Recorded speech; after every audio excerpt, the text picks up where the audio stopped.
గానసుధ మన TANTEX radio కార్యక్రమానికి స్వాగతం. ఉత్తర టెక్సస్ తెలుగు సంఘం టాంటెక్స్ ఆధ్వర్యంలో గత 2 దశాబ్దాలకు పైగా విజ్ఞానాన్ని వినోదాన్ని అందిస్తున్న ఈ గానసుధ టాంటెక్స్ కార్యక్రమానికి ఈరోజు వ్యాఖ్యాతగా నేను మీ ఎన్ఆర్యు నరసింహారెడ్డి ఊరిమిండి. ప్రతి ఆదివారం సాయంత్రం 5 గంటల నుంచి 6 గంటల వరకు ఈ గానసుధ మన టాంటెక్స్ రేడియో కార్యక్రమం మీ ముందు ఉంటుంది. ఈనాటి గానసుధ మన టాంటెక్స్ రేడియో కార్యక్రమంలో విజయనగర వికట కవి తెనాలి రామకృష్ణ సాహిత్య సౌరభం మొదటి భాగం. వినోదంలో విజ్ఞానం, చమత్కారంలో చరిత్ర, వికట కవి తేజస్సు నేటికి తారకల వెలుగులే కదా అన్న అంశం మీద కొత్త కార్యక్రమాన్ని ప్రారంభిస్తున్నాం. ఈ కార్యక్రమంలో కనీసం 4-5 శీర్షికలుంటాయి. అంటే మనం ఇప్పటి నుంచి రాబోవు 4 కార్యక్రమాలలో ఈ విజయనగర వికట కవి గురించి చాలా అంశాలు, కొన్ని తెలిసినవి తెలియనివి మనం స్పృశిద్దాం. సూర్యుడు చంద్రుడు లేని ఆకాశాన్ని ఊహించుకోలేం మనం. అలాగే కొంతమంది మహాకవులు లేని తెలుగు సాహిత్యాన్ని కూడా ఊహించుకోలేమంటే అతిశయోక్తి కాదేమో. అటువంటి మహాకవులలో తెనాలి రామకృష్ణుడు ఒకడు. పాండురంగ విభుని పదగుంఫనంబోను కితాబు పొందిన ఈ కవి రామలింగడు అను మరొక పేరుతో చాటు పద్యాలలో, కథలలో పండిత లోకంలోనే కాదు పామర జనుల్లో కూడా ప్రసిద్ధి పొందిన మహనీయుడు. ఇతడు కవిత్వమనేది తియ్యమామిడి చెట్ల వరుసకు వసంతకాలం వంటి వాడట. వేడుక కలిగిన మంచి మాటలకు గని సరసమైన కథల చిక్కుముడులను విప్పగల ప్రతిభావంతుడు. కుమారభారతి బిరుదాంకితుడు. తెనాలి రామకృష్ణుడు శైవునిగా ఉన్నప్పుడు ఉద్భటారాజ్య చరిత్ర, వైష్ణవునిగా మారిన పిదప ఘటికాచల మహత్యం, పాండురంగ మహత్యం వరుసగా రచించాడని పెద్దల మాట. ఈ గ్రంథాలు మాత్రమే ఇప్పటికీ లభిస్తున్నాయి. ఇతడు రచించినట్టుగా వెతుకుతున్నటువంటి, చెబుతున్నటువంటి కందర్భకేతు విలాసం, హరిలీలా విలాసంలోని కొన్ని పద్యాలు కూడా పరిశోధకులకు లభించాయట. మానవీయ విలువలను దైవీ సంబంధమైన గ్రంథాలలో పొందుపరిచిన అపురూప కవి రామకృష్ణుడు. తన రచనలలో తను నమ్మిన దానిని ఖచ్చితంగా చెప్పాలనే తపన, స్థైర్యం కనిపిస్తాయి. సంప్రదాయాన్ని తన రచనలో చాలా వరకు పాటించిన, అవసరమైన సందర్భాల్లో తనకు తానుగా భాషా స్వాతంత్ర్యం మొదలైనవి తీసుకున్నారు. అదేంటి ముచ్చటగా 3 ముక్కల్లో మన వికట కవి తెనాలి రామకృష్ణ గురించి కొంత ఉపోద్ఘాతం. అంటే ఈయన తెలుగు సాహిత్య లోకంలో సుప్రసిద్ధుడు. ఇందాక చెప్పినట్టుగా పాండురంగని పదగుంఫనం అనే ప్రత్యేకతకు కారణమైన కావ్య కవి, వికట కవిగా పేరుగాంచిన మహాకవి. రామకృష్ణుని కావ్యచాటు పద్య విశేషాల సంపుట్లు ఆయన రాసినటువంటి కవిత్వం ఆయన ప్రతిభా వికాసానికి ఒక చిన్నపాటి అద్దం లాంటిది. అయితే మనం ఈ కార్యక్రమం చేయడం గానసుధలో ఇప్పుడు ప్రత్యేకత ఏమిటి? తెనాలి రామకృష్ణుపై సమగ్రమైన అవగాహన కలిగించడం కోసం వారి గురించి లభ్యమైన కావ్యాల్లో కొన్ని ముఖ్యంగా పేర్కొని తరువాత వాటి వర్ణనా విశేషాలు కూడా మనం చెప్పుకోవడం చాలా మంచిది అని అనిపించింది. దీనివల్ల ఏమిటంటే అతని కావ్యాలతో ఇంతవరకు పరిచయం లేని వారికి కూడా ఒక సమగ్ర దృక్పథం ఏర్పడుతుంది అనే ఒక తపన. అదండి ఈ కార్యక్రమం యొక్క ప్రత్యేకత. ఈ కార్యక్రమం చేయడానికి కూడా సంకల్పం, ఆలోచన. అయితే తెనాలి రామకృష్ణుని కాలం, జీవిత విశేషాలు కొంత చూద్దాం.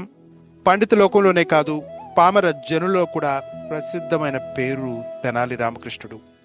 ప్రసిద్ధి చెందిన పాండురంగ మహత్య కావ్యకర్త కూడా. తెనాలి రామలింగడు, తెనాలి రామకృష్ణుడు అన్న 2 పేర్లతో ప్రసిద్ధి పొందిన వికట కవి ఇతడు. తెనాలి రామకృష్ణుని ఇంటి పేరు మొదట గార్లపాటివారు. తెనాలి నుంచి విజయనగర ప్రాంతానికి వచ్చినవాడు కాబట్టి తెనాలి రామకృష్ణుడు అయిపోయారు. ఇతని మనుమడు తెనాలి రామభద్రకవి, ఇతని సోదరుడు తెనాలి అన్నయ్య, తల్లి లక్ష్మమ్మ, తండ్రి రామయ్య. తెనాలి రామలింగ కవి కాల నిర్ణయం చేయుటకు తగిన సాధనాలు దొరకలేదని చాలామంది చెప్పినా దొరికినాయని కొందరు చెప్పడం, అంతేకాకుండా రాయల కాలంలోని వాడని కొందరు, ఆ కాలం వాడు కాదని మరికొందరు చాలా పుస్తకాలలో రాశారండి. అదే మన దురదృష్టం ఒక్కొక్కసారి. అయితే కనీసం ఏం రాశారో కూడా మనం కొంతవరకు అవగాహన ఉంటే మంచిదని కూడా నేను అనుకుంటాను. 16వ శతాబ్ది చివరిలోను లేదా క్రీస్తు 17వ శతాబ్ది ప్రారంభంలోనూ ఊనాడనడంలో సందేహం లేదు. అప్పయ్య దీక్షితులతో సమకాలికుడైన రామకృష్ణ కవి కృష్ణదేవరాయల ఆస్థానంలో లేడు అని, ఈ రామకృష్ణ కవి కృష్ణా మండలంలోని తెనాలిలో క్రీస్తు శకం 1462వ సంవత్సరంలో జన్మించారని, ఇంటి పేరు ఈశ్వర ప్రగడని దక్కన్ కవుల చరిత్రలో కావలి వెంకటరామస్వామి గారు రాశారనమాట. ఈ అంశాన్ని కొంచెం నెమ్మదిగా చూద్దాం. ఇప్పుడే మీరు పలాని సంవత్సరం పుట్టారని అనే దానికంటే కూడా గతంలో మిగతా ప్రసిద్ధి చెందినటువంటి కవులు ఈయన గురించి ఏం రాశారో తర్వాత మనం మాట్లాడుకుందాం. అయితే ఇది సరైంది అని నమ్మడానికి వీలు పడదని చెబుతూ, రామకృష్ణుడు క్రీస్తు శకం 1462వ సంవత్సరంలో జన్మించి ఉండిన ఈ కవి కృష్ణదేవరాయల సింహాసనానికి వచ్చినప్పటికే దాదాపుగా 50 ఏళ్ళు వయసు అయి ఉండాలి కదా. అంటే దీక్షితుల వారితో సమకాలికుడైన రామకృష్ణ కవి కృష్ణరాయని ఆస్థానంలో లేడనడం నిశ్చయమని కందుకూరి వీరేశలింగం గారు కూడా రాశారండి. అంటే అష్టదిగ్గజాలని ప్రసిద్ధి చెందిన కవుల్లో రామకృష్ణుడు కడపటివాడు, ఇతడు కృష్ణదేవరాయల కాలంలో లేడని ఆచార్య శ్రీ ఖండవల్లి లక్ష్మీరంజనం గారు కూడా అభిప్రాయపడ్డారు. అయితే రామలింగ కవి కృష్ణరాయల సమకాలికుడు కాని దిగ్గజంలో ఒకడు కాడని ఆచార్య పింగళి లక్ష్మీకాంతం గారు కూడా అభిప్రాయపడ్డారు. చూసారా, అందరూ ఒక అభిప్రాయానికి వచ్చేసారు. రండి, ఇంకా చాలా ఉన్నాయి. రామకృష్ణుడు 1520-1530 మధ్య రాయల సభలో ఉండుట నిజమైనచో, ఈ మధ్యకాలంలో ఉద్భటారాధ్య చరిత్ర కృష్ణదేవరాయలకి ఎందుకు అంకితం ఇవ్వలేదు, దేశమంత్రికి అంకితం ఎందుకు ఇచ్చారు అన్న ప్రశ్నలు కూడా వస్తున్నాయి. కనుక రామకృష్ణుడు రాయల ఆస్థానంలో ఉండడం సత్యం అనిపించడం లేదు అని అంటున్నారు. బానే ఉంది. పై వాదాలను ఖండిస్తూ తెనాలి రామకృష్ణుడు రాయలవారి అష్టదిగ్గజ కవులలో ఒక్కడని పేర్కొన్న వాదాలు కూడా చాలా ఉన్నాయి. వాటిని కూడా మనం స్పృశిద్దాం. ఉద్భటారాధ్య చరిత్రాన్ని అంకితం తీసుకున్నవాడు ఊరదేచుడు. ఈ ఊరదేచుడు నాదెండ్ల గోపమంత్రి ముఖ్య ఉద్యోగి. నాదెండ్ల గోపమంత్రి కొండవీటికి దుర్గాధ్యక్షుడు. అంతేకాదు కృష్ణదేవరాయల మంత్రి అయిన తిమ్మరుసు మేనల్లుడు. ఉద్భటారాధ్య చరిత్ర లభించక పూర్వం రచించినది కనుక ఆంధ్రకవుల చరిత్రన రామలింగ కవి కృష్ణరాయల ఆస్థానంలో ఉండి ఉండడని రాసి కూడా ఉన్నారు. అంటే ఉద్భటారాధ్య చరిత్రను బట్టి రామలింగ కవి కృష్ణదేవరాయల కాలాన ఉన్నాడు అని స్పష్టం అవుతుంది. ఇతడు 1520 నుంచి 1530 నడుమ 10 సంవత్సరాల పాటు రాయల ఆస్థానంలో ఉండి ఉండవచ్చు అని శ్రీ చాగంటి శేషయ్య గారి వాదన. చూద్దాం. రామకృష్ణ కవి కృష్ణరాయల ఆస్థానమున ఉండుట అసంభవం కాదు అంటే సంభవం అంటున్నారు శ్రీ వేటూరి ప్రభాకర్ శాస్త్రి గారు. రామకృష్ణుడు అష్టదిగ్గజాల్లో ఒకడును ప్రతితి ఊరకే రాదు అని ఆరుద్ర కూడా అన్నారు. అయితే ఆరుద్ర ఈ మధ్యవారు కాబట్టి మనం అంతకంటే ముఖ్యంగా పూర్వం ఉన్నటువంటి కవుల అభిప్రాయాలకే ప్రాధాన్యత ఇద్దాం. రామకృష్ణుడు అష్టదిగ్గజాల్లో ఒక్కనిగా ఉన్నచో రాయలకు కావ్యము ఎందుకు అంకితం ఇవ్వలేదు? ఈ ప్రశ్న తప్పు. అష్టదిగ్గజాల్లో కవులుగా చెప్పబడుచున్న ధూర్జటి అయలరాజు రామభద్రుడు కూడా రాయలకు కావ్యాలు అంకితం ఇవ్వలేదు. రామకృష్ణ కవి శ్రీకృష్ణదేవరాయల ఆస్థానంలో ఉన్న విషయం యథార్థం కనుక అతడు క్రీస్తు శకం 16వ శతాబ్ది ప్రారంభంలో అంటే 1505 ప్రాంతంలో జన్మించి 1575-1580 మధ్య ప్రాంతం వరకు జీవించి ఉన్నాడని నిశ్చయంగా చెప్పొచ్చని బులుసు వెంకటరమణయ్య గారు కూడా చెప్పారు. రామలింగుడు మొదట అగ్రశాఖ అనగా ప్రథమ శాఖ నియోగి బ్రాహ్మణుడు. అతడు లింగధారణ దీక్ష వహించిన శైవ మతం స్వీకరించాడు కనుక తెనాలి రామలింగడని పేరు వచ్చింది. అతని జీవితకాలం క్రీస్తు శకం 1485 నుండి 1560 ప్రాంతం, క్రీస్తు శకం 1515 ప్రాంతంలో ఉద్భటారాధ్య చరిత్ర రచించారు. అప్పుడు అతని బిరుదు కుమార భారతి. ఉద్భటారాధ్య చరిత్ర రచించిన కారణంతో అతని పేరు వచ్చి భువన విజయంలో అష్టదిగ్గజాల్లో పేరు పొందారు. రాయల ఆస్థానంలో క్రీస్తు శకం 1516 నుండి 1530 వరకు, అంటే దాదాపు 15 సంవత్సరాల పైన తన చాటు కవితా లహరి ఆంధ్రదేశంలో ప్రవహింపజేశారు. రామలింగ కవి తన పేరుతో కందర్భహేతు విలాసం, హరిలీలా విలాసం అనే కృతులు కూడా రచించారు. పాండురంగ విజయం అనే కృతితో కూడా రామకృష్ణ నామంతో వ్యవహరింపబడి తన వైష్ణవత్వాన్ని తెలియపరుచుకున్నాడు. క్రీస్తు శకం 1542 ప్రాంతంలో పాండురంగ మహత్యం రచించి తన వైష్ణవత్వాన్ని బాహాటంగా ప్రకటించారు. గార్లపాటి రామలింగం, తెనాలి రామలింగం, తర్వాత తెనాలి రామకృష్ణుడిగా త్రివిక్రమావతారం దాల్చి సాహితీ ప్రపంచాన్ని ఆక్రమించారు. ఘటికాచల మహత్యం అను కృతి అవతారిక లేఖయే రచించుటచే అతని చివరి కృతి అని శ్రీ నిడదవోలు వెంకట్రావు గారు కూడా చెప్పారు. ఇప్పటికి అర్థమైంది కదండి. తెనాలి రామకృష్ణుని కాలము 1495 నుంచి 1585 వరకు. అష్టదిగ్గజ కవిగా ఉన్న కాలం 1520 నుంచి 1530 వరకు. పాండురంగ మహత్యం రచించిన కాలం 1565 నుండి 1580 వరకు. ఇది శ్రీ వంతరాం రామకృష్ణారావు గారు చెప్పిన అంశం. అంటే రామకృష్ణ కవి క్రీస్తు శకం 1510 ప్రాంతంలో జన్మించి 1572 తర్వాత పాండురంగ మహత్యం ఆవిష్కరించారని నిశ్చయంగా, అంతేకాకుండా 1580 నుంచి 1585 ప్రాంతం వరకు జీవించి ఉండవచ్చునని స్థూలంగా నిర్ణయించారని మనకు రకరకాల అభిప్రాయాలు సమీక్షించినటువంటి డాక్టర్ ఎక్కిరాల కృష్ణమాచార్యులు గారు కూడా పేర్కొన్నారు. ఇది చాలామంది అంగీకరించిన విషయం కాబట్టి మనం కూడా, శ్రోతలమైన మనం కూడా అంగీకరిస్తే బాగుంటుంది అని నా మనవి. గానసుధ మన టాంటెక్స్ రేడియో కార్యక్రమంలో ఒక చిన్న విరామం. మనసుకు హాయిగొలిపే రాగాల సరాగాల సుస్వరాల జనరంజకమైన పాటల పూదోట అయిన గానసుధ మన టాంటెక్స్ రేడియో వినేయండి. మీ రావు గోపాలరావు. గానసుధ మన టాంటెక్స్ రేడియో కార్యక్రమానికి పునఃస్వాగతం. ఈరోజు విజయనగర వికట కవి తెనాలి రామకృష్ణ సాహిత్య సౌరభం మొదటి భాగం. వినోదంలో విజ్ఞానం, చమత్కారంలో చరిత్ర, వికట కవి తేజస్సు, నేటికి తారకల వెలుగులే కదా అన్న అంశం గురించి ఈ ధారావాహికని మనం ప్రారంభించాం. రామకృష్ణుని జీవిత విశేషాలు చూద్దాం. ఇందాక చెప్పినట్టుగా తెనాలి రామకృష్ణుని జీవితంలోని కొన్ని కవితా విశేషాలు సాధికారికంగా పాండురంగ మహత్య ఇటికలోని పద్యాల ద్వారా కూడా మనకు తెలుస్తున్నాయి. రామకృష్ణుడు కవిత్వమెనడి తీయమామిడి చెట్ల వరుసకు వసంతకాలం వంటివాడని చెప్పుకున్నాం కదా మనం. వేడుక కలిగిన మంచి మాటలకు గని. ఇతడు సంస్కృతం నుండి తెలుగులోకి, తెలుగు నుండి సంస్కృతంలోకి కావ్యాలను అనువదించగల పండితుడు.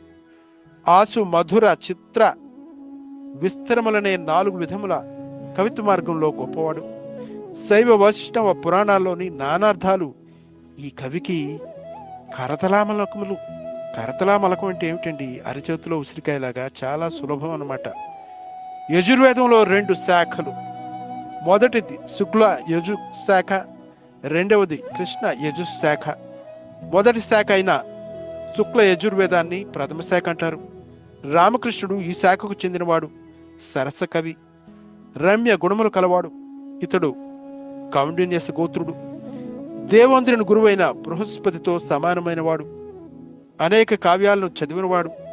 లక్ష్మమ్మ పుత్రులలో ప్రసిద్ధుడు.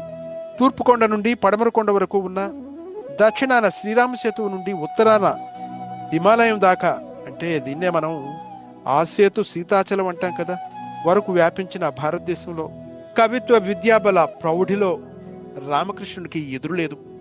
సరసమైన కథల చిక్కుముడులను విప్పగల ప్రతిభావంతుడు. శారద అతని రూపం. ఇక్కడ ఒక చిన్న జ్ఞాపిక. కవిత విద్యాబల ప్రౌఢితో హిమాలయానికి సేతువుకి సంబంధం ఏమీ లేదని, ఈ విషయం తెనాలి వానికి తోచలేదని ఎవరు చెప్పారండోయ్? పుట్టపర్తి నారాయణాచార్యులు వారు ఓ సందర్భంలో పేర్కొన్నటువంటి అంశం. బాగుంది. సరే, రామలింగుడు రామకృష్ణుడు అది కూడా చూద్దాం. రామలింగుడు రామకృష్ణుడు ఒకరే. వేటూరి ప్రభాకర శాస్త్రులు వారు తెనాలి రామలింగ కవి రచించిన ఉద్భటారాజ్య చరిత్రాన్ని ప్రబంధాన్ని 1925లో శ్రీ ముక్త్యాల జమీందారు గారి సరస్వతి పత్రికలో మొదట ప్రకటించారు. ఈ గ్రంథ పీఠికలో రామలింగ కవియే రామకృష్ణ కవి అని నిరూపించారు. శైవ మతాన్ని వదిలిన తర్వాత రామలింగుడు వైష్ణవ మతాన్ని స్వీకరించాడని, అందువల్ల తన పేరును రామకృష్ణ కవి అని మార్చుకున్నాడని వారు ఉద్భటారాధ్య చరిత్ర పీఠికలో చెప్పారు. రాజాశ్రయం కొరకు లేదా వైష్ణవ మతంపై కలిగిన నమ్మకం వల్ల రామలింగుడు రామకృష్ణుడు అయ్యాడని డాక్టర్ జి నాగయ్య పేర్కొన్నారు. వల్లూరి నరసింహకవి నాగ్నజతి పరిణయమను కావ్యంలో రంగుగ పాండురంగని తెరంగల రంగ అన్న పద్యంలో బిందుపూర్వక గకారాలు 16 వాడారట. ఇందులో ప్రాసస్థానంలో రామలింగ అనే పదాన్ని వాడి అతడు పాండురంగ మహత్యం రచించాడని చెప్పారు. కూర్మ పురాణంలో రాజలింగ కవి కవిస్తుతి చేస్తూ రంగనాథుని రామలింగ కవిని అని రామలింగ అనే పేరుని ఉపయోగించారు. కనుక రామకృష్ణుడు రామలింగుడు ఒకరే అని, 2 పేర్లు ప్రసిద్ధిలో ఉన్నాయని చెప్పుకోవచ్చు.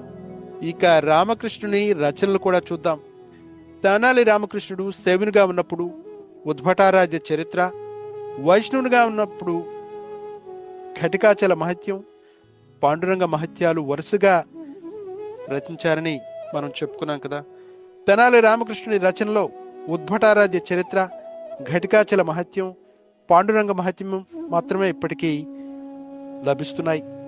ఇంకా కందర్పకేతు విలాసం, హరిలీలా విలాసంలోని కొన్ని పద్యాలు ప్రబంధ రత్నావళిలో పేర్కొనబడ్డాయి. ఉత్తి గ్రంథాలు దొరకలేదు, కానీ కొన్ని పద్యాలు మాత్రమే. కానీ పూర్తి గ్రంథాలు దొరకడం లేదంట పాపం. పాండురంగ విజయం అనే వేరొక గ్రంథాన్ని తెనాలి రామకృష్ణుడు రచించినట్లు చెబుతారు.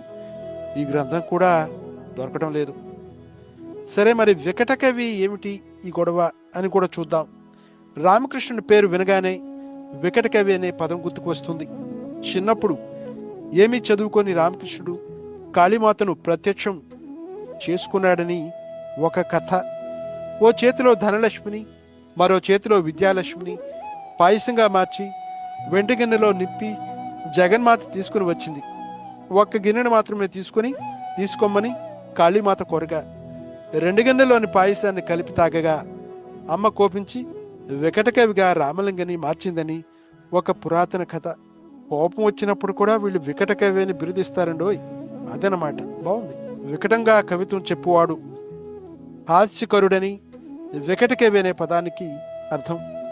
అయితే వికటకవి అనే పదాన్ని ఇటు వెనుక నుంచి ముందు చదివినా, ముందు నుంచి వెనుకకు చదివినా ఒకటే. ఇది అనులోమ విలోమం. దీన్నే మనం పదభ్రమకం అంటాం. ఉదాహరణకు జలజ, సరస, మిసిమి, మడమ, మడిమ, మహిమ, ముత్యము, పులుపు, నిశాని, నవీన, ఇలా గంగ, మామ, మమ ఇలాంటివి కూడా. కలక, చెరిచే ఇలాంటి పట్టికలు ఉండే పదం వికటకవి. ఎటు నుంచి చదివినా ఒకే విధంగా వచ్చే పదాలను పాదభ్రమకాలు అని అంటాం. బాగున్నాయండి. అంటే అక్షరాలు నర్తిస్తున్నట్టు, ఆయా అర్థాలను స్ఫురింపజేస్తున్నట్టు రచించడం ఈ వికటత్వం. వికటత్వం ఉదారత వామనుడు. వికటత్వం గల కూర్పు ఔదార్యం, ఇది మన లక్షణ గ్రంథాల్లో వికట శబ్దానికి ఉన్నటువంటి అర్థం. ఇందుకు ఉదాహరణలు ముందు ముందు తెనాలి రామకృష్ణుడు వర్ణనలో మనం తప్పకుండా చూస్తామండి.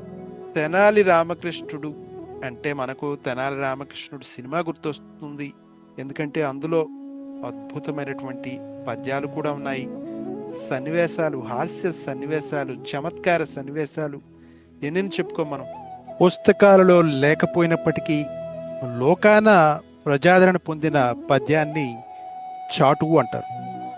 తెలుగులోని మిగతా కవుల వలె తెనాలి రామకృష్ణుని చాటువుల్లో కొన్ని లోక వ్యవహారంలో ప్రసిద్ధిలో ఉన్నాయనే విషయం మనందరికీ తెలుసు. తెనాలి రామకృష్ణుని పేరు మీదుగా కొన్ని చాటువులు, ఆయన మీద ఇతరులు చెప్పిన మరికొన్ని చాటువులు అధునాతన పుస్తకాలలో ముద్రితమై ఉన్నాయి ఈరోజు కూడా.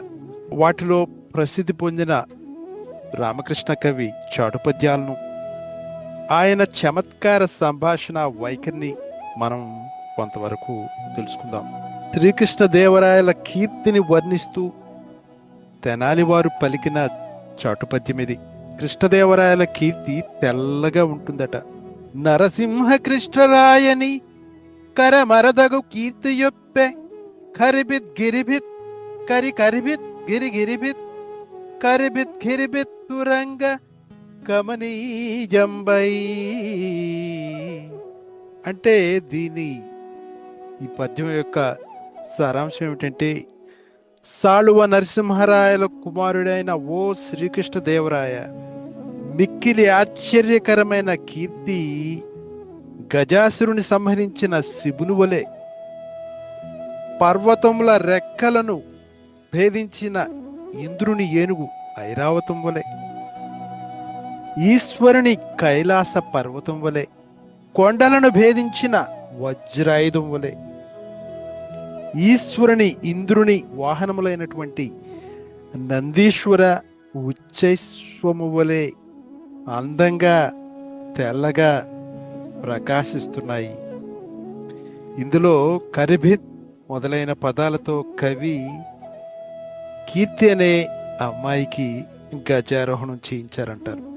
చూడండి, కృష్ణదేవరాయల కీర్తి అంత తెల్లగా ఉందని గజాసురుని సంహరించిన శివుని వలె, పర్వతముల రెక్కలను భేదించిన ఇంద్రుని ఏనుగు ఐరావతం వలె, ఈశ్వరుని కైలాస పర్వతం వలె, కొండలను భేదించిన వజ్రాయుధం వలె, ఈశ్వరుని ఇంద్రుని వాహనములైన నందీశ్వర ఉచ్చైశ్వముల వలె అందంగా తెల్లగా ప్రకాశిస్తున్నది అంటారు కవి. అద్భుతంగా ఉందండి. ఇంకొకటి నంది తిమ్మనని వర్ణిస్తూ తెనాలి రామకృష్ణ కవి పలికినటువంటి చాటు పద్యం ఇది. మా కొలది జానపదులకు నీ కవనపు ఠీవియబునే, మా కొలది జానపదులకు నీ కవనపు ఠీవియబునే, కూపనటద్వేగములకు గగనధుని సీకరముల చెమ్మానంది సింగయతిమ్మ.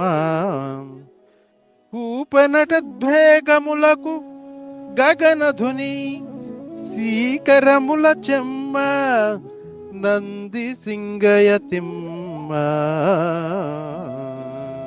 అంటే, ఓ నంది తిమ్మన మహాకవి, మాలాంటి పామరులకు నీ కవితా మాధుర్యం వస్తుందా?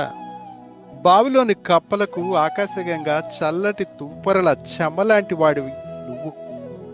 ఎలా బావిలో నాట్యమాడే కప్పలకు ఆకాశగంగా నీళ్ల తడి అంటడానికి అవకాశం లేదు, అలాగే మాలాంటి పామరులకి నీ పాండిత్యం వచ్చే అవకాశం లేదు అంటున్నారు తెనాలి రామకృష్ణ కవి.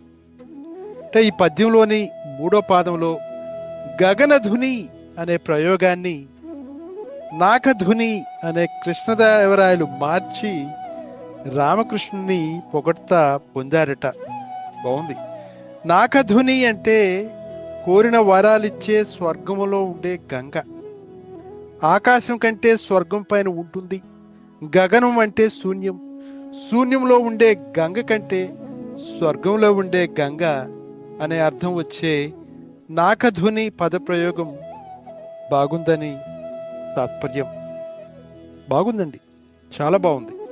ఇంకొకసారి కృష్ణదేవరాయల ఆస్థానానికి నరసరాజ్ అనే ఒక కవి వచ్చి ఎవరు ఏది చెప్పినా దానిని వెంటనే వ్రాయగలనని, ఎదుటివారి కవిత్వంలో తప్పు పట్టగలనని అహంభావంతో పలికితే ఊరుకుంటాడా మన ఆయన? తెనాలి రామకృష్ణ కవి రాయడానికి వీల్లేదని పదంతో మొదలైనటువంటి ఈ క్రింది పద్యం కూడా ఎంత హాస్యభరితంగా ఉందో చూడండి.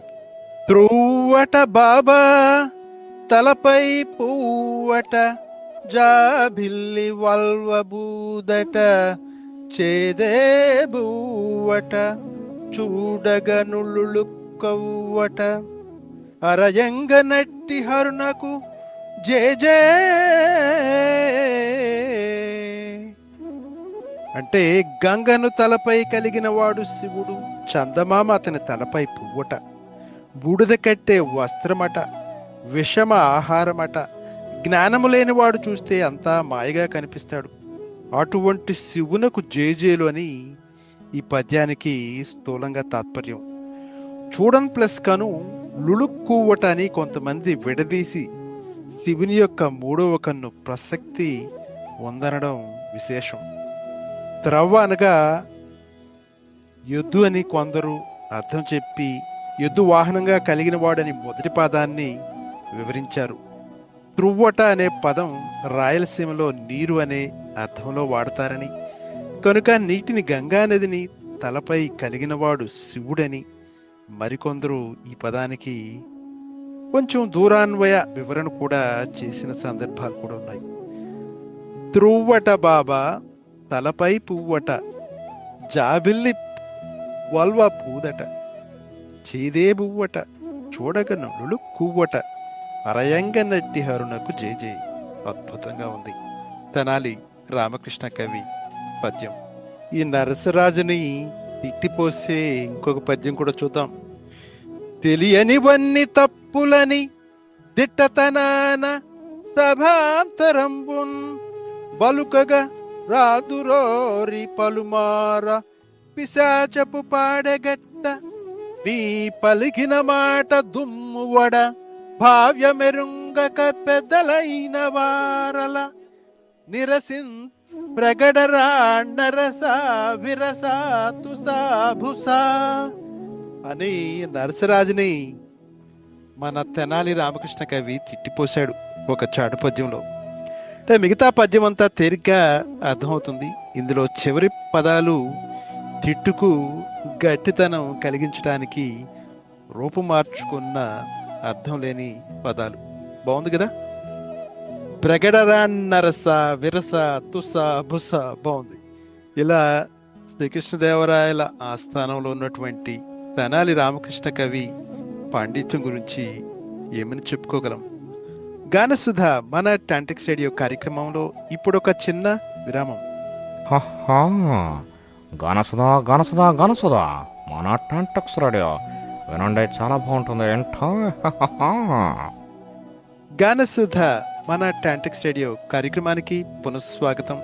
ఈరోజు విజయనగర వికట కవి తెనాలి రామకృష్ణ సాహిత్య సౌరభం మొదటి భాగం, వినోదంలో విజ్ఞానం, చమత్కారంలో చరిత్ర, వికట కవి తేజస్సు నేటికి తారకల వెలుగులే కదా అన్న అంశం మీద మనం చర్చించుకుంటున్నాం.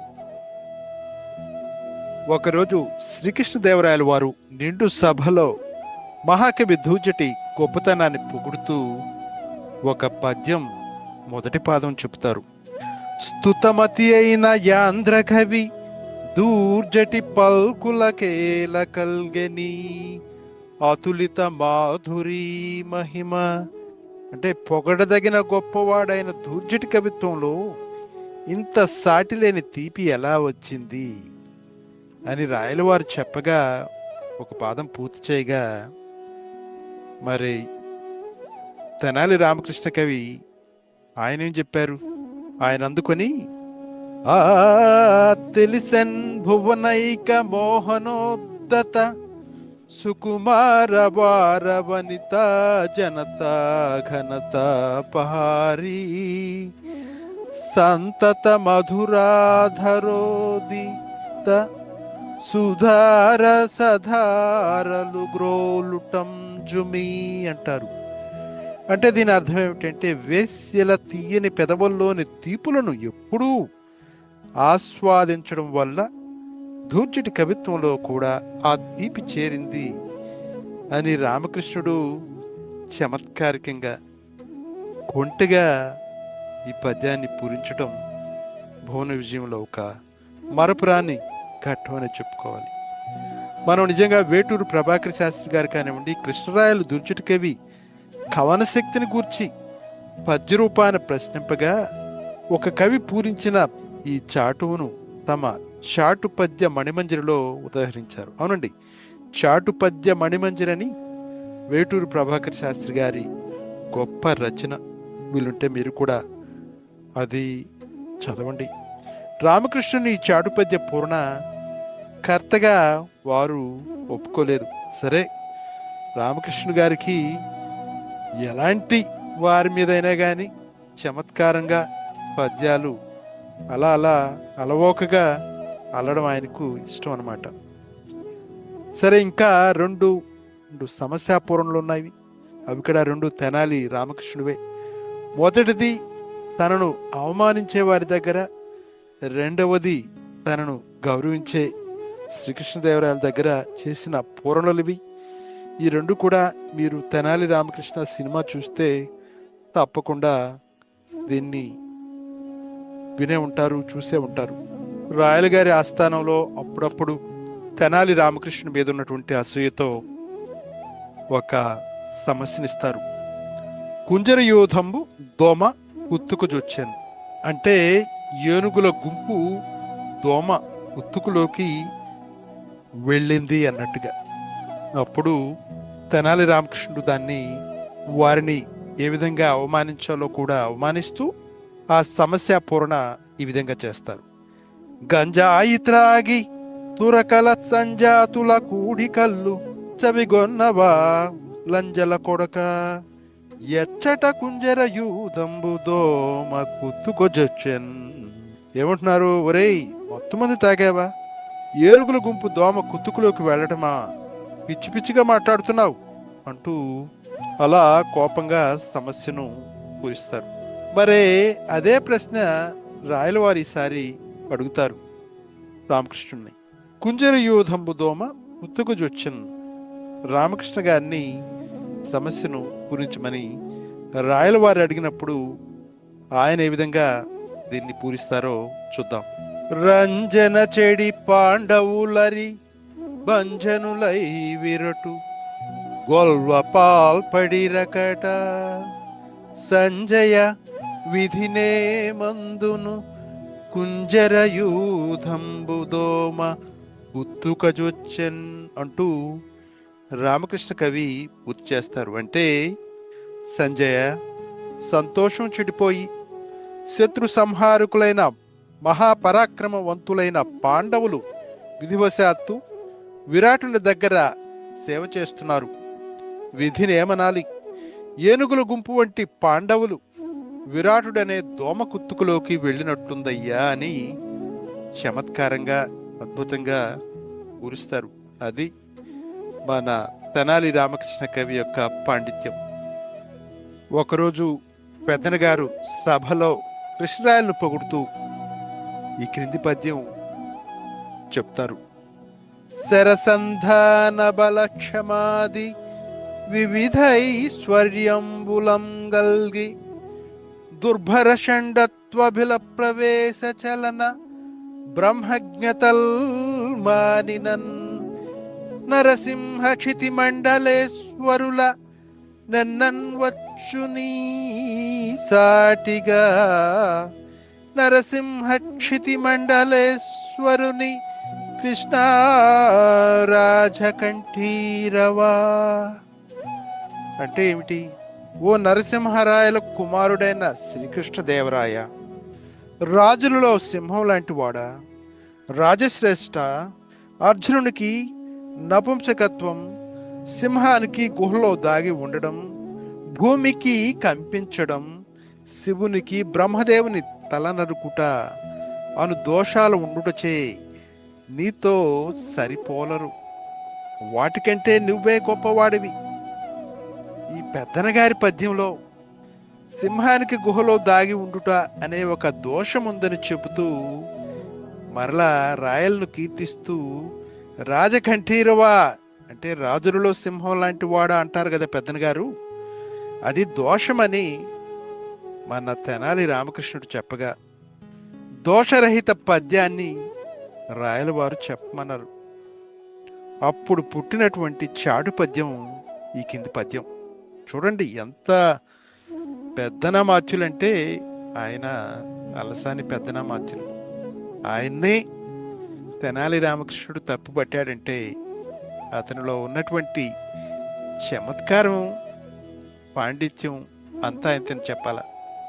కలనంతావక ఖడ్గ ఖండిత రిపుష్మాభర్త మార్తాండ మండల భేదం బొనరించి ఏగునెడ తన్మద్యంబునన్హార కుండల కేయూర కిరీట భూషితుని శ్రీనారాయణుం గాంచి లోగలగంబారుచునేగే నీ వయస్సు శంకన్ కృష్ణరాయాధిప. అంటే తెనాలి రామకృష్ణ కవి చెప్పినటువంటి ఈ పద్యానికి భావం ఏమిటంటే, ఓ కృష్ణదేవరాయ, యుద్ధంలో నీ చేత చంపబడిన శత్రురాజు ఒకడు వేరే స్వర్గానికి వెళుతూ దారిలో సూర్యమండలాన్ని దాటే సమయంలో అక్కడ శ్రీ మహావిష్ణువును చూసి నువ్వే అనే సందేహంతో లోపలికి భయపడుతూ వెళ్ళాడు. రాయలకు మహావిష్ణువుకి మధ్య అభేదాన్ని రామకృష్ణ కవి ఇంత చక్కగా ఆవిష్కరించారో ఈ పద్యంలో మీరు చూసినందుకు సంతోషంగా ఉంది. మనుచరిత్ర కావ్యావతారికలో శ్రీకృష్ణదేవరాయలను సంబోధిస్తూ పెద్దన చిన్నమదేవి జీవిత నాయక అన్నాడు. అంటే దానిని విమర్శిస్తూ తెనాలి రామకృష్ణ కవి చెప్పినటువంటి పద్యం కూడా చూద్దాం. లచ్చి మగడ నీకు లక్ష్య సమృతుల్, సీత మగడ నీకు సేవజేతు, సత్యభామ మగడ సన్ను తింతును, నిన్ను మిత్రవింద మగడ మేల సొంగు, ఎల్లి మగడ నన్ను ఏలుకొనుము అని హాస్యంగా పద్యం చెప్పాడట. అంటే చిన్నమదేవి జీవిత నాయక అనే సంబోధనను వెక్కిరిస్తూ లచ్చిమగడ, సీతమగడ, మిత్రవింద మగడ అనే సంబోధనలను కవి హాస్యంగా ప్రయోగించినటువంటి తీరు అద్భుతంగా ఉంది. ఇందులో చివరి పాదంలోని ఎల్లి నాయిక పేరు కాదు, ఎల్లి అనగా రేపు, రేపటి మగడ అనేది అధిక్షేపం అన్నమాట. చూడండి ఎంత చమత్కారంగా రాయల కొలువులో అద్భుతంగా మన పద్యాలు చెప్పేవారు అప్పటి మహాకవులు. గానసుధ మన టాంటిక్స్ రేడియో కార్యక్రమంలో ఇప్పుడు ఒక చిన్న విరామం. హాయ్ అండి, నేనండి మీ ప్రకాష్ రాజుని. గానసుధ మన టాంటిక్స్ రేడియో వినండి, బాగుంటుంది. గానసుధ మన టాంటిక్స్ రేడియో కార్యక్రమానికి పునఃస్వాగతం. ఈరోజు విజయనగర వెంకట కవి తెనాలి రామకృష్ణ సాహిత్య సౌరభం మొదటి భాగం. వినోదంలో విజ్ఞానం, చమత్కారంలో చరిత్ర, వెంకట కవి తేజస్సు నేటికి తారకల వెలుగులే కదా అన్న అంశం మీద మనం చర్చించుకుంటున్నాం. తర్వాత పెద్దన గారు ఇంకో పద్యం చెప్తారు. కలనాటి ధనములక్కర కలనాటికి దాచ కమల గర్భుని వశమా, నలనడిమి నాటి వెన్నెల అలవడునే గాదెబోయ, అమవస నిసికిన్. అంటే అమావాస్య నిసి అనే మాట ఛందస్సుకు లొంగక అమావాస్య నిసి అనే మాట పెద్దను చెప్పాడని రామకృష్ణుడు భావించాడు. అమావాస్య నిసి అను మాట కటువుగా తోచి రామలింగుడు ఏమంటారాయన, ఎమితిని సెపితేవి కపితము, భ్రమపడి వెర్రి పుచ్చకాయ వడితిని సెపితో, ఉమెత పువ్వును దీని సెపితో, అమావాస్య నిసి అన్నమాట అలసని పెదనా అని కందపద్యంలోనే ప్రశ్నించినట్లుగా ప్రసిద్ధి. అది మన రామకృష్ణ కవి యొక్క చమత్కారం. అమావాస్య మనిషి అన్నమాట తప్పు కాకపోవడం చేత ఈ కథ కేవలం కల్పితమే కానీ ఇందులో సత్యం ఎంత మాత్రం లేదని తర్వాత విశ్లేషణలో కందుకూరి వీరేశలింగ పంతులు గారి అభిప్రాయం కూడా ఉంది. సరే, బాగుంది. రామకృష్ణుడు చాటు పద్య ప్రస్తావన వచ్చినప్పుడు ప్రసిద్ధంగా రాజనందన రాజు అనే పద్యం మనకు వినిపిస్తుంది. ఈ రాజనందన రాజు పద్యానికి అర్థం చెప్పగలిగిన పండితులు ఎవరైనా ఉన్నారా అని అష్టదిగ్గజ సభలో ఒకరోజు ఎవరో పండితులు ప్రశ్నించారట. ఈ రాజనందన రాజ రాజాత్ముల సాటి, రాజనందన రాజ రాజాత్ముల సాటి, తలప నల్లయ వేమ ధరణిపతికి, భావ భవభోగ సత్కళా భావముల్. రాజనందన రాజ రాజాత్ముల సాటి, తలప నల్లయ వేమ ధరణిపతికి, భావ భవభోగ సత్కళా భావములన్. ఇది అప్పుడు తెనాలి రామకృష్ణుడు ఇంకొక చమత్కార పద్యం అందుకుంటాడు. సరే, దీనికి కొంత విశ్లేషణ కూడా చూద్దాం తర్వాత పద్యానికి వెళ్లే ముందు. అంటే ఈ పద్యానికి దీపాల పిచ్చిశాస్త్రి గారు అర్థం ఈ విధంగా చెప్పారు. ఈ సీస పద్యంలో మొదటి చరణం, గీత పద్యంలో మొదటి పాదంతో రెండవ చరణం, రెండవ దానితో మూడవ చరణం, మూడవ దానితో సీస పద్యం ఆఖరి చరణం, గీత పద్యం ఆఖరి పాదంతో వరుసగా అన్వయించుకోవాలి. బుద్ధి అందు, ఐశ్వర్యమందు, వైభవంలోను, శ్రేష్టమైన విద్యల అతిశయములలోను చంద్రుని కుమారుడైన బుధుడు, సమర్థుడైన ఈశ్వరుడు, దేవేంద్రుడు, బ్రహ్మదేవుడును ఆలోచించగా ఎల్లయ్య వేమారెడ్డి అనే రాజుకు సమానులట. బాగుంది. తరువాత ఇంకొకటి, క్రియయందు, ధనమనందు, పరిపాలనలో శ్రేష్టమైన కాంతి సమూహమునందును మనోహరుడై శివుని కుమారుడైన కుమారస్వామి, కుబేరుడు, శ్రేష్ఠుడైన రఘువుకు కొడుకైన అజుడు, చంద్రుడును ఆలోచించగా అల్లయ్య వేమారెడ్డి అనే రాజుకు సమానుడు. అబ్బో. తరువాత ఆత్మజ్ఞానంలో పుట్టుకయందు, అనుభవమునందు, అభివృద్ధి పద్ధతులందును బంగారు వంటి కాంతి కలిగిన బ్రహ్మకు కుమారుడైన సనత్ కుమారుడు, శ్రేష్ఠుడైన బ్రహ్మకు పుట్టిన వశిష్ఠుడు, క్షత్రుయుడై బృహస్పతి వలన పుట్టిన కచుడు ఆలోచించగా అల్లయ్య వేమారెడ్డి అనే రాజుకు సమానుడు. అబ్బో. నాలుగో చూద్దాం. అకారమునందు, సంసారమునందు, సుఖానుభవం నందు, సౌందర్యము రీతి అందును శ్రేష్ఠుడైన మన్మధుని కుమారుడైన అనిరుద్ధునికి, సర్వ వ్యాపకుడైన విష్ణువు, యక్షుడైన నలకూబరుడు, మన్మధుడును ఆలోచించగా అల్లయ్య వేమారెడ్డి అనే రాజుకు సమానుడు. చూడండి, 4 పాదాల్లో కూడా అర్థాలు ఎంత వివరంగా దీపాల పిచ్చిశాస్త్రి గారు ఆయన చాటు పద్య మణిమంజరి అనే అద్భుతమైన పుస్తకం కూడా రాశారండి.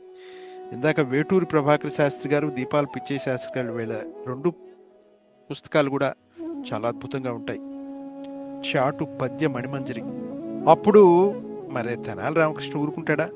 అప్పుడు తెనాలి రామకృష్ణుడు రాజనందన రాజ పద్యానికి తరువాత అర్థం చెబుతానని ముందుగా తన పద్యానికి అర్థం చెప్పమని ఈ మేకతోక పద్యం ఆసువుగా చదివాడట.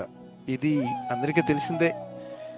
మేకతోకకు మేకతోక మేకకు మేక, మేకతోకకు తోక తోక మేక, మేకతోకకు తోక తోక మేక, మేకతోకకు మేకతోక మేకకు మేక, మేకతోకకు తోక తోక మేక, మేకతోక తోక తోక మేక. ఇలా పద్యం 4 పాదాల్లో అదే ఉంటుందండి. ఈ పద్యంలో రహస్యంగా ఏదో అర్థం ఉందనుకున్నారు అందరూ. కానీ రాయలవారు ఇందులో అర్థమేమిటని తెనాలి వారిని అడిగినప్పుడు మేక మేకకు తోక మెమ్మెమ్మే అనే రాయలవారితో కలిసి నవ్విన సందర్భం అందరికీ గుర్తుండే ఉంటుంది. ఏమి లేదు, మేకలు ఒకదాని వెనుక ఒకటి ఉండి మెమ్మెమ్మే అంటూ ఉన్నాయని చెప్పడమే దీని యొక్క అర్థం. బాగుంది. తెనాలి రామకృష్ణుడు భట్టుమూర్తిని పొగుడుతూ ఈ క్రింది పద్యం చెబుతారు. అలసాని వాని ఎల్లిక జిగిబిగి ముక్కు తిమ్మనార్యు ముద్దు పల్కు పాండురంగ విభుని పదగుంఫనంబును కాకమానురాయ నీకు దగురా. ఈ పద్యాన్ని ఇలాగే మొట్టమొదట రామకృష్ణుడు భట్టుమూర్తి మీద చెప్పాడు. భట్టుమూర్తి అసలు పేరు కాకమాను రాయమూర్తట. కాకమానురాయ, అల్లిక జిగిబిగి, ముద్దు పల్కు, పదగుంఫనం అనే విశిష్ట గుణాలు నీలో ఉన్నాయి అనే అర్థం వచ్చే పద్యం విని భట్టుమూర్తి పొంగిపోయి, ఇప్పుడు పొంగిపోతే రాజులు ఏం చేస్తారు, రాజులు గాని కవులు గాని, తన మెడలో ఉన్న తారహారం రామకృష్ణుడికి ఇచ్చాడట. రాయలవారి సభలో ఈ పద్యపు వివరణ కోరితే రామకృష్ణుడు ఇలా చెప్పాడట. ఓ భట్టుమూర్తి, అలసాని పెద్దన అల్లిక జిగిబిగి, ముక్కుతిమ్మ నా ముద్దు పలుకు, పాండురంగ మహత్యం వ్రాసినటువంటి రామకృష్ణుని పదగుంబనం అనే కవితా గుణములు నీ కవిత్వం ముందు లేశం కూడా లేవు. దురదతో మానురాయడం మాత్రమే నీకు తగురా అని విడదీసి అందరినీ నవ్వించారట. అంటే చివరి పాదంలోని కాక అనే పదం దగ్గర ఆపి మానురాయ అని సంబోధించారట. అదేనండి, వాళ్ళని తిట్టినా అవమానించినా అది చమత్కారంగానే చేయగల సమర్థుడు మన వికట కవి. ఇవ్వండి, చాటు పద్యాలలో చాలా ఉన్నాయి.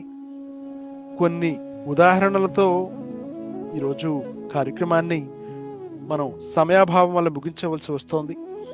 ఈ విజయనగర వికట కవి తెనాలి రామకృష్ణ సాహిత్య సౌరభం మొదటి భాగం పూర్తయింది. ఈరోజు నాకు సహకరించిన పుస్తకాలు చాలా ఉన్నాయి. అందులో నాకు బాగా నచ్చినటువంటి పుస్తకం తెనాలి రామకృష్ణుడు. ఇది భారతీయ సాహిత్య నిర్మాతలు అన్న శీర్షికన తాడేపల్లి పతంజలి గారి రచన. ఇది మంచి పుస్తకం. తెనాలి రామకృష్ణ కవి నాది చాలా ఉన్నాయి. నేను సేకరించిన పుస్తకాలు, పద్యాలు, విశ్లేషణలు, వ్యాసాలు ఒకటేమిటి, అన్నిటినీ పంచుకోవడానికి సమయం లేదు. ఈ కార్యక్రమాన్ని ఆదరిస్తూ, అభినందిస్తూ, ఆశీర్వదిస్తూ మీ ప్రోత్సాహానికి ప్రత్యేకమైనటువంటి కృతజ్ఞతలు. ప్రబంధాలలో, పంచకావ్యాలలో ఒకటైనటువంటి పాండురంగ మహత్యాన్ని అద్భుతంగా రాసి, అంతేకాకుండా భువన విజయం కవులలో వికట కవిగా పేరొందిన తెనాలి రామకృష్ణ కవి గురించి తెలుసుకొని ఇంకా తెలియనివి మీకు అందించాలనే తపన. ఇంకా 4 భాగాలు ఉంటాయి ఇందులో. వాటన్నిటి కోసం మీరు వేచి ఉంటారని తలుస్తూ, ఈ అవకాశం నా అదృష్టంగా భావిస్తూ, వచ్చే ఆదివారం వరకు వినండి, వినిపించండి, వింటూనే ఉండండి గానశుద్ధ మన టాంటెక్స్ రేడియో కార్యక్రమం. నేను మీ RJ NRU doctor Narasimhareddy Oorimindi. Thank you. Signing off. Good bye. Take care. ధన్యోస్మి. టాంటెక్స్ ప్రకటనలు. టాంటెక్స్ సంస్థకు ప్రాణవాయువులాగా నిధులను అందిస్తున్న పోషకదాతలను ఒకసారి గుర్తిద్దాం. Diamond sponsors Rajesh Kallepalli. Platinum sponsors doctor Prem Reddy, president, CEO and Chairman, Prime Healthcare Services Inc. Value Financial Services, Tirumal Reddy, Kumbham, Bawarchi, Indian Cuisine, India Bazaar, Kurdistan, SGA Construction. తర్వాత gold sponsors rise commercial, Tanishq USA, Epic Events, The Law Firm of Sim Parvathaneni and Brown PLLC, My Tax Filer, Sharath Reddy Erram and family, guru tax pro. తర్వాత silver sponsors Rizum Soft, #India, Indian Authentic Food, Eldorado pet hospital, safe haven psychiatry, Quebec solutions, Nawab Hyderabadi house, doctor Narasimhareddy Oorimindi, Elan Koya CPA LLC, Ajay Reddy and family, Frisco dental hub. అవండి diamond, platinum, gold and silver sponsors. TANTEX సంస్థకు ఈ పోషకదాతలందరూ కూడా కలిసి ప్రాణవాయువు లాంటి నిధులను అందిస్తున్నారు. వీళ్ళందరికీ ప్రత్యేకమైనటువంటి కృతజ్ఞతలు.